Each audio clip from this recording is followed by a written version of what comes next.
What's going on, you guys? The Demigod back on Demigod ENT, coming at you with another movie review for Jurassic World Dominion. Now, I just got out of the theaters from viewing this movie on the big screen, and I have a couple things that I want to say about it. So without further ado, let's go ahead and hop right into this review. Let's go.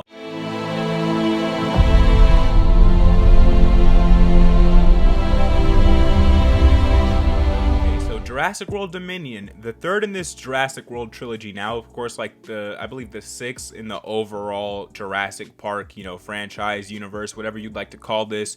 And where we left off in the second film is we were dealing with, the whole cloning storyline, and then also we were dealing with the dinosaurs now being released out into the world for us to kind of try and coexist with each other. And that's where we, are brought to this movie right here, where we explore those concepts, those ideas a little bit more in here.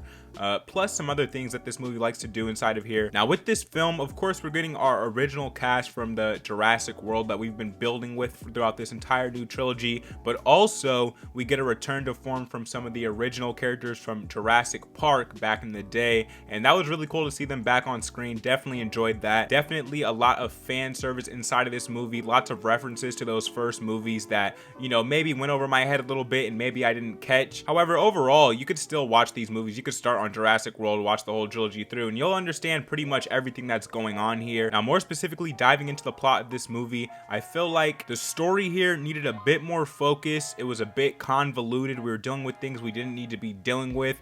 There was one character in here who sort of just slips her way into the plot, and then she's just with us throughout the entirety of this movie, and that didn't really make any sense to me. However, I will say she did a good job in here. The directing inside of this film is solid. The score inside of this film is pretty good, especially when they give those cues back to the original score. That's always amazing. That's always classic. The acting inside of here is fine. I mean, honestly, everything inside of this movie is operating at a very high, Hollywood level. So the problems that come with this film have nothing to do with, the technical issues. It's more on the story side of this. And of course, as we know, stories are what make a movie a movie. It's what we go to the cinemas for, to hear a great story be told to us that we can be captivated by, and this movie fails to do that. Now, I believe the Rotten Tomatoes score for this movie, at least before I walked into it, was sitting at like a 32%. If I'm wrong, it's going to be right up here on the screen. But yeah, I thought that was absolutely ridiculous, almost blasphemous, to be completely honest. It's not that bad of a film. Like I said,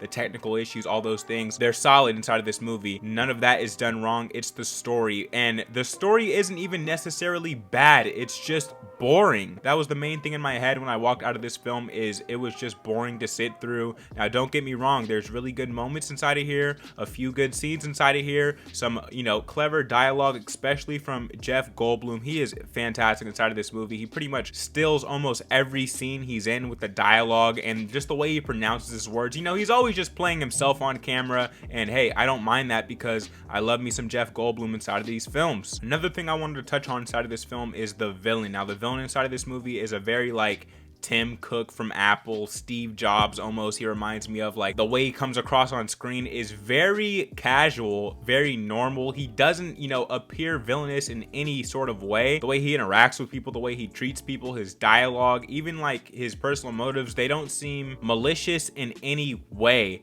except for one small thing, and I'm not going to go into it too much. It has to do with, lotuses inside of this film and the way that it is impacting, the rest of the globe, and that's sort of where our characters come into this to solve that problem and also deal with some other ones along the way. And like I said, the story here, it's a bit convoluted. There's a lot mixed in here. I believe there's a lot that could have been cut out of here. Honestly, this movie could have been 20 minutes shorter. It did not need to be 2.5 hours long. It was a very long viewing experience, a very boring viewing experience, and that is honestly one of the worst things you could be as a movie, is boring. At least entertain your audience.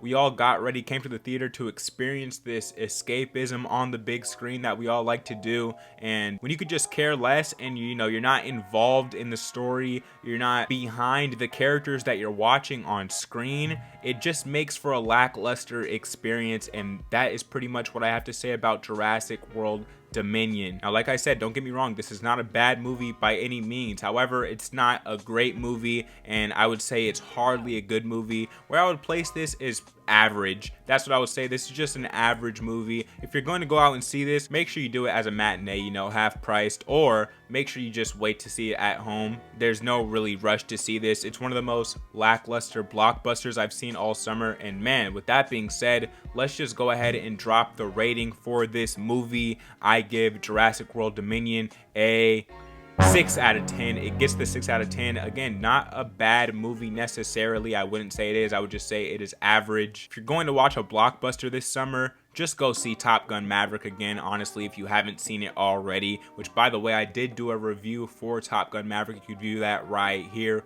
Go see what I had to say there in that video. And as far as what I think the audience score is going to be for this film once it comes out, you know, maybe this will age bad. Who knows? But I believe that the audience score is going to be around, you know, a 60 to 70%. That's if I had to guess what the audience score is going to end up being like. And yeah, I think this is definitely going to be a highly divisive film. The critics and the audience are definitely going to be more split on this. In terms of, you know, the audience experience, this movie is not what I would consider a crowd pleaser. I mean, it got, you know, a few chuckles throughout the movie, but that was it, man. But anyway, that's it for the review. I hope you enjoyed this video. If you don't know what I do here on Demigod, I do commentaries, reactions, and reviews. So if you're interested in any of that, you're in the right place, man. Hit subscribe, hit the like button. I drop multiple videos a week on the channel, so you can expect out of me. And if you don't already know, I am the Demigod, the chosen one here on Demigod ENT, and I'm out of this thing, man. I'll catch y'all in the next video. More movie reviews, commentaries, and reactions coming soon.